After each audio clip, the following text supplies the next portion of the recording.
So Walmart isn't the only retailer feeling the pain. They are flat broke. Earnings show Americans are struggling with high inflation. Don't think that's going to be a shocker to anybody here. Now, the U.S. economy is in a selective recession, and lower income consumers can't cover the cost of living. This is according to JP Morgan. Also, the Home Depot, like the Ohio State, but the Home Depot earnings show signs of a consumer pullback. And Target, or Target, however you guys want to call it, McDonald's and others are losing ground with bargain hunters and starting to return back to the basics of offering value before it's too late. Or is it too late? I guess it kind of depends. Now let's kick this one off with the largest brick and mortar retailer of them all, and Mr. Walton's good old Wally World. Walmart. Wally World. Walmart's 24% stock rise is fueled by new high-income shoppers, means something wicked this way comes for future growth, stock growth, and the struggling consumer. Because basically, if the high-income earners are dating down to find deals, bargains, and savings at Walmart, then you know the economy is doing really bad then. Not to mention the lower-income earners, where will they drop down to? Dollar Tree? Even those prices are going up. So the former Walmart Inc. CEO, Bill Simon, expressed concern that the increase in high-income shoppers poses some unique challenges. And while these affluent customers have boosted Walmart's grocery sales, Simon worries this trend might marginalize those who rely on them for their traditionally lower prices. Think of clothing and, health and beauty and things like that. He suggests that this demographic shift could be temporary rather than permanent, which of course is accelerated by the C-19 pandemic and putting downward pressure on the decline of traditional indoor mall retailers, pushing consumers towards discount and online stores due to inflation and changing retail environments. I don't know how many major malls are still up and running. So many have closed lately. Even the ones that are still open, even the ones I have been to, half the stores I feel like have either closed or they've moved in stores that are like no name, off-brand kind of janky stores. You know what I mean? I feel like malls in general are on their way out personally. Now, this shift favors retailers like Walmart that offer and have the buying power and the ass behind them basically to execute on a strategy that is designed to attract in higher income consumers looking to economize without drastically changing their shopping habits. However, good old Simon warns that the current trend of high-income shoppers at Walmart may be only temporary, and this short-lived relief is just the calm before the storm, and when the thunder claps and lightning strikes, then we will really start to see the shift hitting the fan. By shift, take out the F. Target isn't immune, and there is no amount of Stanley bottles and tuck-away swimwear that they can sell to help save them from the fallout either. Y'all know everything that Target has done. Now, the headline reads, this is the headline: constrained consumer spending. So Target missed their quarterly estimates and guided below expectations for the current period, citing restrained customer spending, and shares of the retailer dropped. Same with the S&P 500, which fell almost 0.5% yesterday, as the minutes from the latest Federal Reserve meeting elevated concerns about inflation. Target's weak quarterly earnings underscored why it cut prices on thousands of household staples like milk, butter, and pet food. Simply put, it's struggling to win over bargain hunters and avoid closing more stores and going bankrupt. We talked about it earlier this week. Target's discounting up to like 5,000 different things in their stores because they realize their crap is overpriced, right? Now, according to Target's first quarter results that not only show American consumers are more selective about spending after sustained inflation squeezed their budgets for nearly 3 years, but in addition to the company's declining sales, which also illustrate how the battle for shoppers' wallets has heated up as retailers and even some restaurants race to outmatch each other on low prices. Except Chipotle. They aren't budging on prices anytime soon, or on the amount of food they no longer give you. In the beginning of Chipotle, you got a whole lot of chicken and you paid a low price. Now you pay a really high price and you get very little chicken. Chipotle, fix yourselves. Now, next up, the Home Depot, and their earnings were a miss, signaling consumer pullback and weak sales revenue in DIY and home decor. The last couple years, DIY stuff was through the roof, and then the world opened back up and DIY stuff is going back down. Consumers visited the stores less frequently and spent less when they went on top of that. Now, lower foot traffic and smaller ticket sizes, down 1% and 1.3% respectively, contributed to a fall in same-store sales, down 2.8%. Any drop is technically considered bad, just so we all know. But Lowe's, on the other hand, beat Q1 or first quarter expectations, yet shares of Lowe's trading lower despite the company's better than expected first quarter earnings. Lowe's cited a pullback among consumers in the do-it-yourself DIY segment too, with sales in that category declining. Because again, country's back open, you can hire somebody to come do it for you. For a couple years there, people didn't want other people stepping foot inside their homes. And now they're like, I feel like we're good. I don't want to paint this. Somebody else come do this for me. And so we're back to, instead of DIY, we're hiring out, right?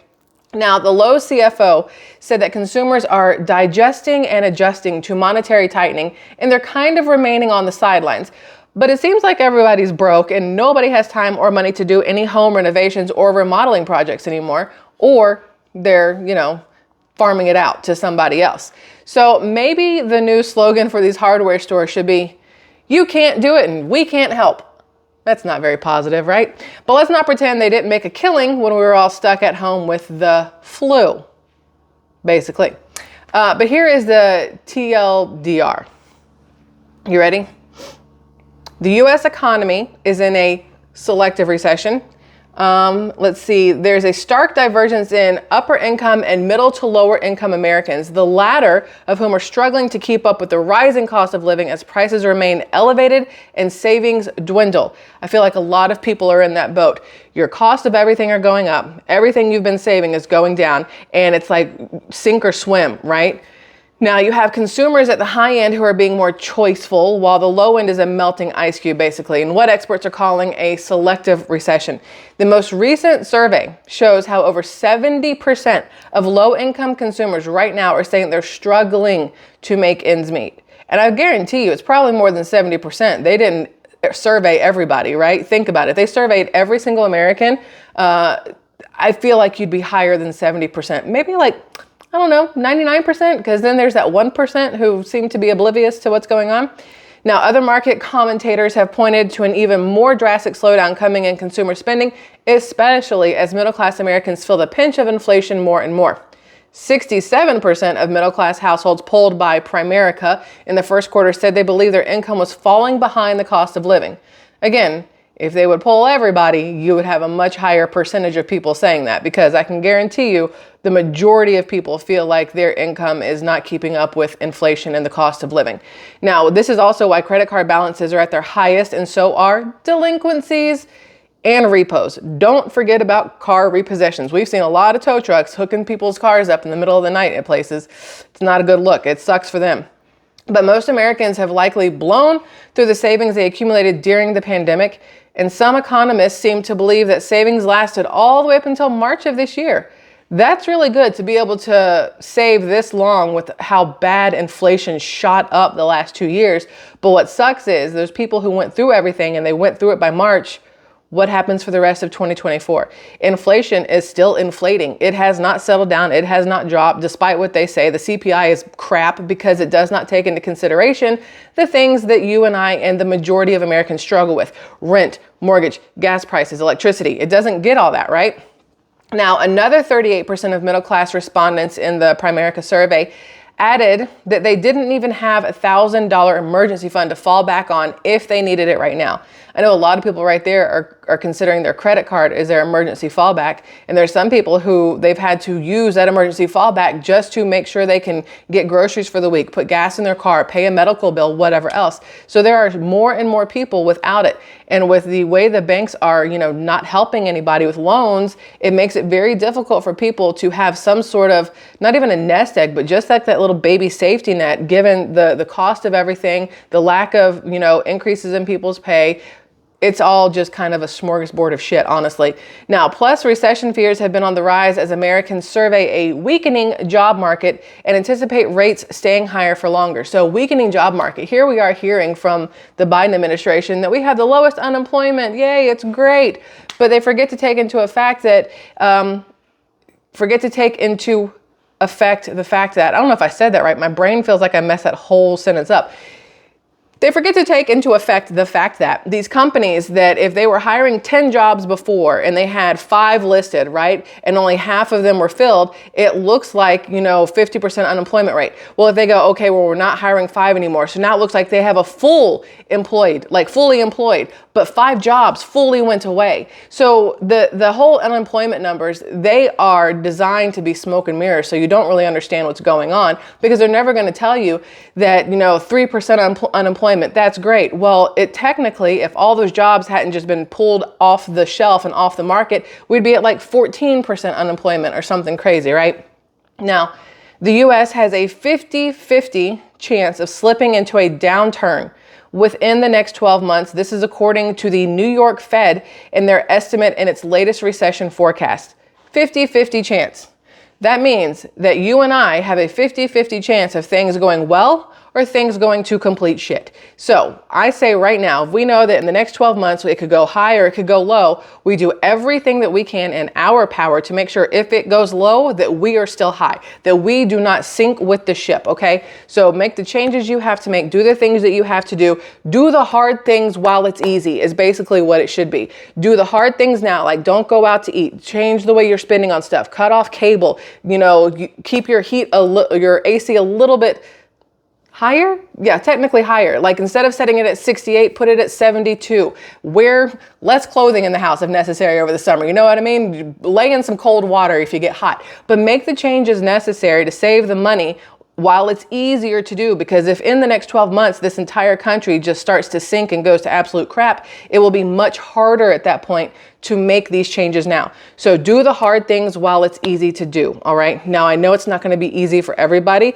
There are people out there right now who have already done the hard things and it's just gotten harder, unfortunately. For those of you who are in that situation, hopefully there is a way to stay afloat and keep kicking, keep breathing, and find a way to get out of whatever slump you may possibly be in. I do say we need to keep an eye on the recession and everything, the economy. Look, I'm already expecting the recession. Keep an eye on the economy and what is happening, and make smart choices for you and your family, job-wise, money-wise, with whatever your bills are, things like that. But at the end of the day, always look for the silver lining and stuff. If you woke up today, if you're on this side of the earth, the ground, then it's a good day. You know what I mean? Every day you get to open your eyes and take a breath and put your feet on the floor. It's a good day. So I love you all immensely. Have a great rest of your day.